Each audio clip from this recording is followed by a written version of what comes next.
ప్రార్థన సమయం అనే ఆధ్యాత్మిక కార్యక్రమానికి మిమ్మల్ని అందరినీ ప్రేమతో ఆహ్వానిస్తున్నాను.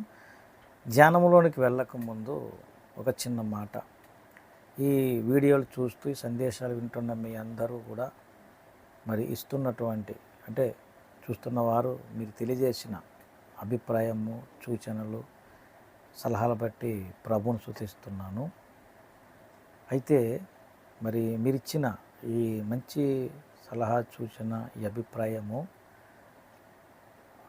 ఇతరులకు సహాయము చేయుట అనే ఈ పరిచర్యలో అప్పుడప్పుడు మరి చేస్తూ కొద్దిగా మాత్రమే చేసేవాళ్ళం. మీరిచ్చిన ఈ మంచి ఈ ప్రోత్సాహకరమైన అభిప్రాయాన్ని, సలహాని ఇంకా ఎక్కువగా చేయగలిగేటట్లు మరి ప్రయత్నించాలని ఒక ఆలోచన కలిగింది.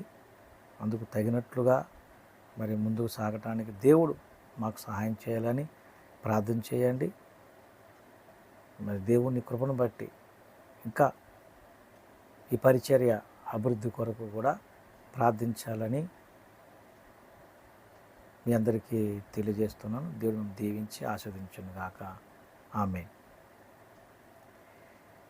నేటి ధ్యానము కొరకు 119వ కీర్తనలో 26వ చరణాన్ని చదువుతాను. నా చర్యంతయు నేను చెప్పుకొనగా నీవు నాకు ఉత్తరమిచ్చితివి, నీ కట్టడలను నాకు బోధింపుము. ప్రభునందు ప్రియమైన దేవుని బిడ్డలారా, మన ఆత్మీయ జీవితము దేవుని ముందు ఎలా ఉండాలి, దేవునితో మన అనుబంధం, మన సంబంధం, మన ప్రార్థన అనేది ఎలా ఉండాలి అనే విషయాన్ని మనం తెలుసుకొనుటలో దావీదు భక్తుని సాక్ష్యాన్ని మనం గమనించాలి. దావీదు భక్తుడు వేకువనే లేచి ప్రార్థించి వాక్య ధ్యానముతో దేవుని సహాయం పొందుకుని నడిచే అనుభవం కలిగినవాడు. అయితే కొన్నిసార్లు దావీదు భక్తునికి దేవుని ముఖ ప్రసన్నత దొరికేది కాదు. ఆయన ముఖము దాచుకున్నట్లుగా, అంటే ముఖం తిప్పేసుకున్నట్లుగా కొన్నిసార్లు జరిగేది. కానీ కొన్నిసార్లు ఆయన యొక్క ముఖ ప్రసన్నత అంటే ఆయన సన్నిధి ప్రభావం కనబడేది. కొన్నిసార్లు అలా లేని పరిస్థితి కూడా దావీదుకి అప్పుడప్పుడు ఎదురైంది. ఎందుకంటే 27వ కీర్తనలో ప్రార్థిస్తున్నాడు. 9వ చరణం, నీ ముఖమును నాకు దాచకము, కోపము చేత నీ సేవకుని తోలివేయకము. నీ ముఖము నాకు దాచకము అంటే ఆత్మీయ అనుభవంలో ఒక అనుభవం ఇది. అయితే ఇక్కడ ఈ భక్తుని సాక్ష్యము జీవితాన్ని చూసి మనం నేర్చుకోవాల్సిన పాఠం ఏంటంటే, దేవుని ముందు మనం ఏది చెప్పుకున్నా ఎలా చెప్పాలంటే ఏ దాపరకం లేకుండా మొత్తం అన్నిటినీ చెప్పగలిగేటట్లు మనం ఉండాలి. అందుకే అన్నాడు నా చర్యంతయు, అంటే మన దినచర్యలో ఏమేమి అనుభవాలు జరిగాయో, ఎలా మన పరిస్థితులు ఎదురయ్యాయో, అలాగే ప్రతిదినము మన జీవితంలో జరిగిన అనుభవాలు, మన చర్య ఏదైనా కానీ ఆలోచన, అభిప్రాయాలు, ఊహలు, తలంపులు, చర్యలు, మన చేష్టలు, ఏదైనా ప్రవర్తన, ఇవన్నిటినీ మన మాటలు, ప్రతి విషయంలో మన చర్య అంతయు దేవుని దగ్గర చెప్పుకోవాలి. ఎప్పుడైతే మనం ఇలాగా ఏ దాపరకము లేకుండా దేవుని ముందు యథార్థంగా మనం చెప్పగలుగుతామో అప్పుడు దేవుని ముఖ ప్రసన్నత అంటే ఏంటి, ఆయన యొక్క దృష్టి లేకపోతే ఆయన ప్రసన్నత మనం చూడగలుగుతాం. మన ప్రార్థనకు జవాబు పొందగలుగుతాం. దేవుని సన్నిధికి వచ్చి కొన్ని మర్చిపోయి, కొన్ని చెప్పకుండా, అసలు అవగాహన లేకుండా మరి ఏ విధంగా ఆయన సన్నిధి అనుభవించగలం? కాబట్టి దావీదు భక్తుని జీవితంలో నుండి మనం కూడా ఆత్మీయంగా ఎదిగేటట్లు ఈ అనుభవంలోకి రావాలి.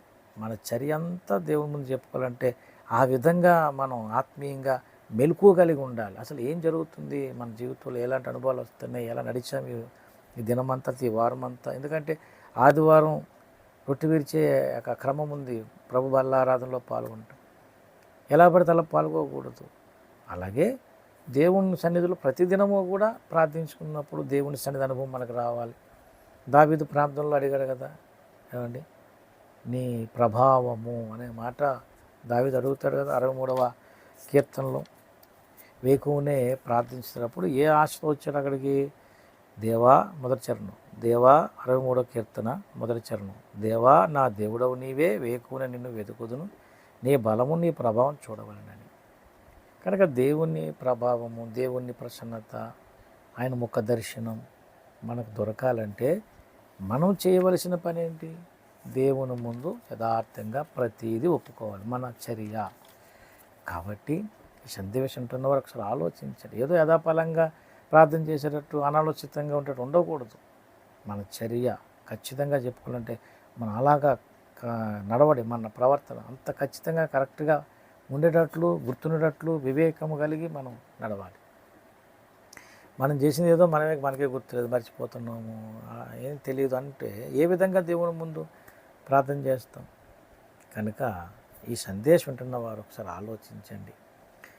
ప్రభు బల్లకు సిద్ధపడాలన్నా, మన ఆత్మీయ అనుదినము దేవునిలో ఆనందించాలన్నా, దేవుని ముందు ఏ దాపరకము లేకుండా యథార్థంగా ప్రార్థించగలిగేటువంటి అనుభవంలోనికి మనం వచ్చినట్లయితే తప్పక దేవుని సన్నిధి అనుభవిస్తాం. అట్టి కృప దేవుడు మీకు, నాకు, మనకు అందరికీ దయచేయునుగాక. ఆమేన్. ప్రార్థన.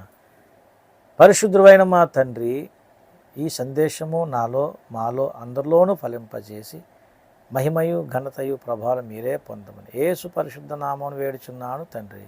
ఆమేన్. అందరికీ వందనములు. దేవుడు మిమ్మల్ని దీవించి ఆశీర్వదించునుగాక. ఆమేన్.